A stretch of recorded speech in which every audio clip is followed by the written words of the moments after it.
big kind of like cliffhangery. Okay, there's a gnat that keeps flying around my face and I'm about to scream.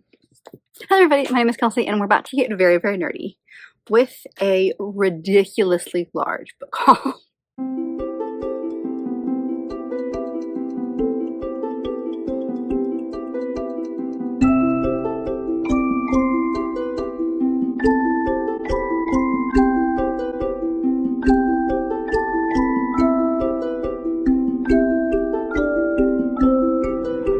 I was planning the rest of the year, as I do, and I was looking at like book hauls that I could do because I haven't done one in quite a while, and I was like, I wonder what the last one was, and I went back and it was March. We have April to August. That is what we have to show you. Now, there's definitely some months where, or a month where I bought a book, or there is some months where I bought more. So like 1 month, if I looked at it month by month, not crazy. Altogether, absolutely insane. So we did a lot of shopping at my used bookstore that I love to go to, or the book warehouse that I love to go to. So lots of, I won't say free books because I have store credit because I sell books to them all the time, but I haven't spent money really on any of these, which makes me feel better about it. I know you guys don't care, but it makes me feel better. Anyway, so if you are at all curious, I will chapter the video as far as like by month, if there's a month that you're specifically curious about, but we got a lot to go through here today.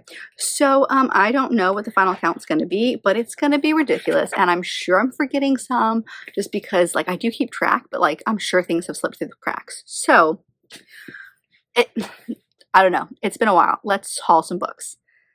I hope I remember what these are about, and that's honestly what I'm worried about. All right, starting out in April, we have, actually I ended up getting 3 books from Book of the Month this month.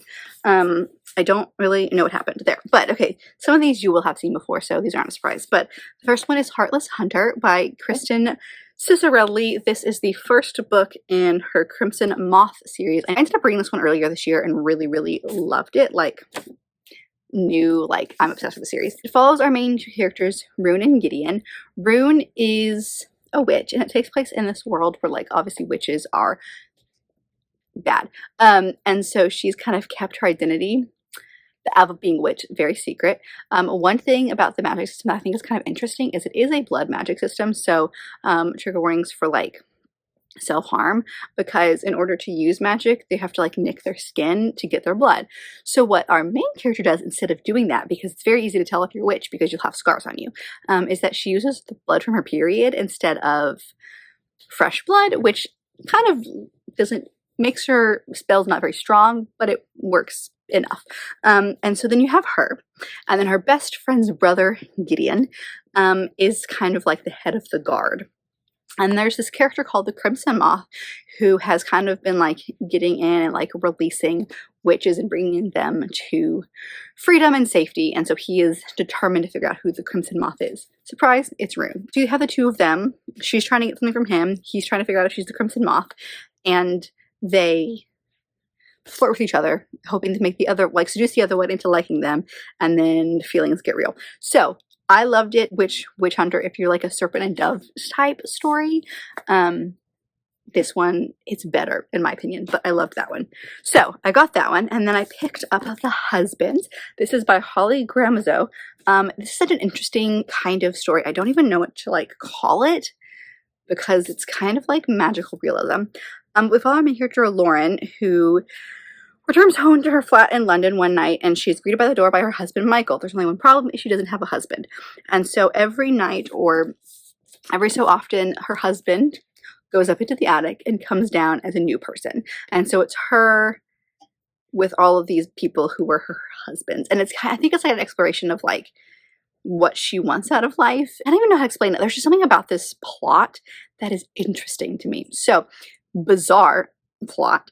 I have a plan for a vlog with this one, but we'll see if I get around to it. But like I don't know, there's something about that that sounds interesting, of like every time he goes up to the attic and comes down, he's a new person. But the world around them has no idea. Like they don't react, you know, like they expect the person that she's with that day to be her husband. I don't know, it just sounds bizarre, and I thought that it was interesting, so I picked that one up. And then, totally on a whim, but I'm hoping to read it in September, I picked up Just for the Summer by Abby Jimenez, which is part of actually a series. I got the second one. Yours truly, I'm hoping to pick up the third one at some point. Part of Your World, I believe. But this one is, and I just talked about this in my TBR not that long ago, but I still can't remember. It's the movie where the guy dates women and they find the person that they're like their one true love after they break up. So in this story, you have Emma and Justin who both have that. So the person that they date finds their like one true love after they break up. And so they decide that they're going to break this curse and they're going to date each other for a summer and then break up, and hopefully they'll find their one true love afterwards. But it does say here, because this author has other things, it's not just like a fluffy romance, is that Emma's toxic mother shows up and Justin all of a sudden assumes guardianship of his 3 siblings. So this super fun, fluffy, casual summer romance turns into way more. So I don't know. Sounds good. Very interested in that. Now we picked up The Exchange by John Grisham, which is, I think, the sequel to The Firm, because it says after The Firm. This is for my husband. He loves John Grisham. We have 2 entire shelves dedicated to John Grisham books. He likes getting the hardcovers, which is why we buy them at the used bookstore. Don't know what this one's about, but he is a political thriller writer, and so a lot of his stories revolve around lawyers and the justice system and things like that. So the first one is called The Firm. I think we can guess that. I feel like I've seen that's been turned into a movie, and I feel like I've seen that, but I might have made that up. It says here that the hero of the firm returns. He's back to business and more danger than ever before. So that's for Chris. And then I picked up an Agatha Christie book. This one is Partners in Crime. It is a Tommy and Tuppence murder mystery. This is like one of the 3 investigative series that she's got. She's got her Poirot novels, and then we have the Miss Marple series, and then there's the Tommy and Tuppence series. I have 2. This is the second book by them, or that's a Tommy and Tuppence murder mystery, but haven't read them yet, and I'm curious to see how I'm gonna feel about them. This is not the first one in the series, but they do have a slogan of any case solved in 24 hours. So I don't know what this one specifically is about. There's only like 5, and I have this one and M or M, so I don't even have the first book in the series, but it's these 2 siblings, I believe, who started a detective agency, and this just happens to be their next story. Okay. The next 3 I'm going to do together because they're all part of the same series. They are the 3 Sisters Island trilogy by Nora Roberts. So we have Dance Upon the Air, we have Heaven and Earth, and we have Face the Fire. One is set in a remote rocky island off the coast of Massachusetts, steeped in history, romance, and legend. Dance Upon the Air is an unforgettable tale of friendship, fate, and the mysterious ways of the heart. So, I don't remember what this series is about specifically, but I have an entire spreadsheet. I went back through all of Nora Roberts' books and kind of made a spreadsheet of all the ones that I was interested in, and this is one of the series. I've loved the other series. I was going to say multiple series, but I technically only finished 1 series by this author. But, oh dear, now they're out of order. Here's one that I picked up, and on the heels of that, we have another trilogy by Nora Roberts. This one is the Circle trilogy. I believe this one is one of her fantastical series. So we have Morgan's Cross is the first one. We have Dance of the Gods, and the third one is A Valley of Silence. This one is going to tell me, here we go. As a storm rages, the tale begins of a powerful vampire's lust for destruction, and of the Circle of 6 charged by the goddess Morgan to stop her. One of the chosen is a medieval sorcerer whose quest will take him through time and into the arms of a woman courageous enough to link their destiny to his own. So it's fantastical. It's got Morgan, which is a goddess. You've got medieval, sorcerer. Honestly, all of my boxes. I like getting them all together when I do this because then the covers match. So that's why we have these 3. But those are 2 other series by Nora Roberts that I've picked up and I'm hoping to get to soon. Next one is actually, that was April. We've now moved on to May, where I bought or hauled 1 singular book. Technically I bought it previously and it just arrived in May. But that is The Prisoner's Throne by Holly Black, which is this beautiful Fairleigh edition. And I picked it up because I previously got the first one. It's a duology. Isn't it pretty? Look at that. I love it. The Stolen Heir duology. And I just wanted them to match, honestly. And I love Holly Black. At least I like her Cruel Prince series. I need to reread that series. I'm not going to lie. I read that like really early in my booktube journey. I loved it. And so this duology takes place in the same world, but it follows a different person in this family. Anyway, one of these days I'll read them. I didn't really want to read the first one without having the second one, but look how beautiful they match. They're stunning. Look at the backs. And then there's beautiful end pages in it, and then the cover, it's foiled. I mean, honestly, Fairy Loot knows how to make pretty books, but yeah, I honestly forgot I bought this, and then it showed up, and I was very happy because I wanted them to match. So that was exciting. Right, moving on to June. There's only a couple of books here. So I picked up 2 books by this author, Iris Johansen. They're like mystery, but also romance. I honestly don't know. The name just kind of stuck out to me. And also look at these beautiful, like at least that one has an end page. This one doesn't really. But this one takes place in Renaissance Italy. It says a hidden killer, a conspiracy of treachery, and 2 people caught in the most desperate game of all. This one's called The Wind Dancer. And then this one is called Midnight Warrior. And this one is a passionate new tale of danger, adventure, and romance that sweeps from a Saxon stronghold to a lover's bower in the cool jade green forests of Wales. So it's because they took place historically. Also the covers, I'm not gonna lie, this cover spoke to me, so that's what I picked it up for the cover. And then I saw this one and thought I would just see what else they were about because they were by the same author. So I'm trying a new author. We'll see if I like them. And I think they were 10 cents each, so I thought it was worth. I thought we would just try and see what happens. Okay, so I did those, and then I ended up picking up a couple of Lisa Jewell books because I really enjoyed the one that I had read. None of this is true. So these are 2 that sounded good. So we have Invisible Girl and The Night She Disappeared. So there's a theme here. Invisible Girl, we follow our main character, Safri, I think. And she goes to a child psychologist who decides after years that their sessions are at an end, so she ends up kind of like stalking him a little bit, learning about his life, and then she straight up just disappears one day. And then it says here that there's a guy named Owen who is a bit creepy, and his neighbors don't really like him, but he's probably the person who saw her alive last, and so there's some suspicion around that. And this one, The Night She Disappeared, this one is about a couple of 19-year-olds, Tallulah and Zach, who disappear after partying at a massive country estate of a new college friend. And a year later, the kind of leads go cold. The case goes cold. And a writer moves into the cottage at the edge of the woods where the couple disappeared. It's known as a dark place. It's a dense forest, and that's the author's favorite place to walk around until one day she looks down, sees a note, and says, "Dig here." So could it be this couple? Could it be haunted? Who knows?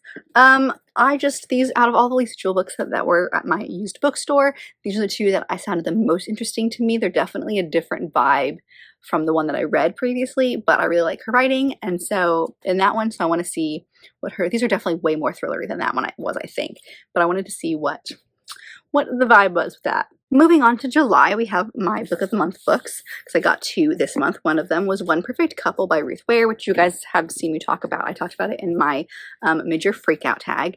I read Turn of the Key by Ruth Ware and really enjoyed it, and this came out, and there was just something about the story that sounded really interesting to me, and since I enjoyed a previous book by this author, I decided to give it a shot. This one follows our main couple, Lila, and her boyfriend, Nico. And they have been given this opportunity to appear on this reality dating show called One Perfect Couple, and they are taken to an not abandoned, but like an island where they compete with other couples in order to win a cash prize. And then some creepy stuff goes down. I think somebody may end up dead, murder mystery vibes, but it's like competition bachelor style show gone wrong. And there's just something that sounds really interesting about that. The next one, the other book that I got from Book of the Month, is The Lost Story by Meg Schaefer, which is the author who wrote The Wishing Game. This is fantastical, and I'm going to probably read parts of the synopsis because I think it's really interesting. But it follows 2 friends, Jeremy and Rafe, who went missing in a forest in West Virginia, and went missing for 6 months, reappeared, and had no explanation for what happened. So Rafe is a reclusive artist who still bears scars inside and out but has no memory of what happened. And then Jeremy has become a famous missing persons investigator. And so in this instance, he's helping this woman named Emily find her sister who has vanished in the same forest that they did. Little does it know, it says here, Jeremy alone knows the fantastical truth that while the rest of the world was searching for them, the two missing boys were in a magical realm filled with impossible beauty and terrible danger. He believes it is there that they will find Emily's sister, but for his own inscrutable reasons, Jeremy has kept Rafe in the dark since their return. However, the time for bearing secrets comes to an end as the quest for Emily's sister begins. So the former two Lost Boys team up. Fascinating. That sounds fascinating. So fantastical elements. I have not read the Wishing Game, but I do have it. It's on the shelf somewhere. But like, fascinating. And then I picked up The Moth Keeper as well. You guys will have seen this in my TBR by Kay Neal. This is the author and artist who did the Tea Dragon Society, Tea Dragon Festival, that trilogy. It is Tea Dragon Society, Tea Dragon Festival, and Tea Dragon Tapestry. Absolutely beautiful, lovely graphic novels, and the art in them is stunning. This one, I don't really know a whole lot about it, but it looks, I literally love this author's art. It's stunning, and I want to read everything by this author. But it says right here, Anya dreams of spending just one day under the warmth of the sun, but it might cost her and her village everything. Honestly, don't know what this one's about. But fantastical. Love this author. Will happily give it the time of day because I love them. Okay, I'm definitely forgetting a book that we got Chris, but it's upstairs. It's a mystery thriller. That's fine. Okay, so I picked up Always Be My Duchess, and this is by Emily Howard. Look how beautiful that is. Illustrated cover. Historical romance. Need I say more, honestly. This is a fake dating situation, but the reason I picked it up is because our main female is a ballerina. If you guys know me, I have a ballerina in my history book. My parents were ballet dancers, so like I grew up in the arts that way. But we have our main male lead, Lord Lysander Blackstone, who's a duke, and he has a lot of money, and he's been hurt in the past, so he has kind of like put his emotions deep down and just is like, money can't hurt me, so I'm gonna stick with that. Because of that, it says that his reputation for being heartless jeopardizes a new business deal, and he needs to figure out some way to fix it. And then on the reverse side, you have Miss Guinevere, who is out of work because she was propositioned by this guy to be a mistress. She said, no thank you, and they threw her out in the street. So she has to figure out what to do. And so she runs into this duke, ends up saving his life. She's like, well, this isn't going to go any better than the last time I ran into nobility. And he offers her a situation. It says, act as his fake fiance in exchange for fortune enough to start over. So, fake dating in historical time period. Yes, please.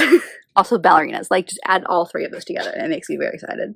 All right, the next one is The Davenports, and this is by Crystal Marquise, I believe. It says, they seem to have it all, but can they find a destiny that is all of their own? This is a historical romance as well, but as you can see by the cover, it is with a POC cast of characters. So, I am very interested to see how this goes. It's set in 1910 Chicago, and it's one of the few wealthy Black families in Chicago, and so it's this story. I believe it's inspired by a real family. I think this is the first in a duology as well. I don't know. I just don't have a whole lot of historical fiction, specifically historical romance. They're not just like straight, white, cis people. So I've kind of had my eye on this one for a while. It sounds interesting. It's got all of the things in it that I would love in any kind of historical romance. The idea of it being set in America is not my favorite thing. I like Regency England more than anything else, but historical romance is really all I needed to know. So I picked that one up. And then another one that you guys will have seen already is Happily Ever After by Lynn Painter. I read another book by this author and really, really loved it. And so I just kind of picked this one up because I recognized the author's name. And then I saw what it was about and I said, oh my gosh, yes, please. So it follows our two main characters who are called objectors. And their job is to break up weddings. They're hired to break up weddings. The problem is they start to fall for each other. So I don't really know much more than that, but that is all I needed to know, and it sounds fascinating. So I'm in. And finally, August. These are books that I picked up in August. Again, used bookstore. Honestly, everything in here that didn't come from Book of the Month or Fairy Loot, was my used bookstore. So I love that place. I was really surprised to see this, but they had Not in Love by Ali Hazelwood, which is her newest book. Literally came out like 2 months ago. No, it's not going to tell me the month, but it came out like relatively, like not that long ago. So I was surprised to see it there. And it looks like really good condition too. So I'm wondering if someone got like a duplicate. Either way, it is another one of the STEM romances. It doesn't quite fit. Like the cover's a little bit different than her other STEM romances, but y'all know I love me some Ali Hazelwood, so I do not care. So this book follows our main two characters, Rue and Eli. Rue works as a biotech engineer for this company called Klein, one of the most promising startups in the field of food science. She's like content, happy, has friends, has security, loves her job, all of that stuff. And then Eli and his business partners come in and want Klein. That's it. They just want to own it. And so they are rivals, if you will, because he wants to own this company. But shock to no one, he can't stop thinking about her. So it's a like rivals, forbidden love. It says right here, forbidden secret affair proves all's fair in love and science. So yes, please, more Ali Hazelwood. Gimme, gimme, gimme. So yes, this is just her newest book, and I was genuinely shocked to see it there. But I snapped that up real fast. The next book I picked up gives me a lot of the same vibes as like Red, White, Royal Blue and the husband or the boyfriend material series, like all of that. And that is The Place Between. And this is by Kit Oliver. And it is a fake dating male-male romance. It says literally here on the back, The Place Between is a steamy male-male romance novel if you like enemies to lovers, fake dating, and the thin line between bickering and flirting. So yes, sign me up. But this follows our two main characters, Ned and Charles. Sorry, his name is Charles Henry. Ned is a divorced single parent in grad school, and Charles is a Dr. Charles, PhD, and he was Ned's least favorite professor and is now an infuriating colleague. And so he comes up with a proposition to kind of like have the two of them fake date so that their colleagues think they have personal lives, which gives me a lot of the same vibe, like I said, of the boyfriend material. And there's something else that gives me a lot of it gives me the same vibe as like oh my gosh, Love Hypothesis by Ali Hazelwood, because that's like the same kind of setup of like fake dating for giving like colleagues an idea of a personal life. So I don't know, it looks like it's self-published or indie published. I think it's self-published actually. Now I'm looking at the back. So yes, please. I don't know, it just sounded really good, and I love me the vibe of it. So yes, please. This next one, complete cover by, and that is The Lost Queen, and this is by, I'm going to butcher this, Signa Pike. I believe it's the first in a trilogy. I did look it up, and I don't know. It takes place in like medieval kind of Scottish Highland vibe, I think. It says, introducing, I'm going to butcher this name, Lagareth, a forgotten queen of 6th century Scotland and the sister of the man who inspired the legend of Merlin. Say no more. It's quite chunky, but and I did look it up. Like I said, it was the first in a trilogy, but I don't know, it just kind of sounded interesting. So it may be chunky, but I'm going to give it a try and see what I'm thinking. I don't know. There's something about it that was like, yes. And then like Merlin and Scotland and yes, yes, yes. And then I did pick up some mangas. So I got the first 3 volumes. You would have seen this one already. The first 3 volumes of Sasaka and Miyano, I think, which is a boy love manga series. There's way more than this. But like it follows these 2 guys in high school. One of them is a bad boy senior and one of them is an awkward underclassman. And they are like, well, one of them is reluctantly falling in love. It just sounded interesting. I don't have a ton of boy love mangas. I've read them, but I don't have them on my shelf. I think I have one singular one. I'm looking at them right now. Oh, two mangas. So they only had the first 3, so I went ahead and picked up the first 3. Quite short volumes, if I do say so. Again, I don't remember how many there are, but I thought it was worth a look and just see, you know? And then finally, the last 2 books are part of the same manga series. And I think it's funny because the first 2 were there and there's only 3 in the series, which is just kind of funny. So this is going to be bizarre, but it's called Sex Ed 120%. This series follows a a health teacher who is very, kind of looks at the sex ed education in this school and says that's not it. So she ramps it up and kind of like tries to get her kids really involved, and they come at her with lots of questions. And so it's a more modern look at sex education at an all-girls school. So I expect this to be very dirty in its own way. It literally has here like a bunch of dirty jokes in the back, and at the front it says parental warning. So very adult comic, but they had the first two, and there was something about this that just looked kind of funny. I do know that there's some LGBTQ plus rep in this series as well. So I thought I'd give it a shot, you know? Worst thing is I read it and it's not great, and we unhaul them and send them right back to where they came. But I'm going to give them a shot and see what happens. And that's it. That is everything that I have hauled in the last 5 months, I think is what it is. So not crazy individually, crazy together. So we'll see. We'll see what happens in the next few months. But yeah, those are some books that I picked up recently. I hope you enjoyed. Let me know, of course, down below if you've read any of the books that I mentioned in today's video, or if you have hauled something recently that you're just stoked about and want to share. Share all of the things down below. I would love to know what you guys are picking up here recently. But if you like this video, and I very much hope that you did, don't forget to give it a big thumbs up and subscribe down below if you'll be part of this awesome growing family. I've also got all my social media down there, as well as all the fun bookish links, so check all that out, and I'll see you guys in my next video. Bye.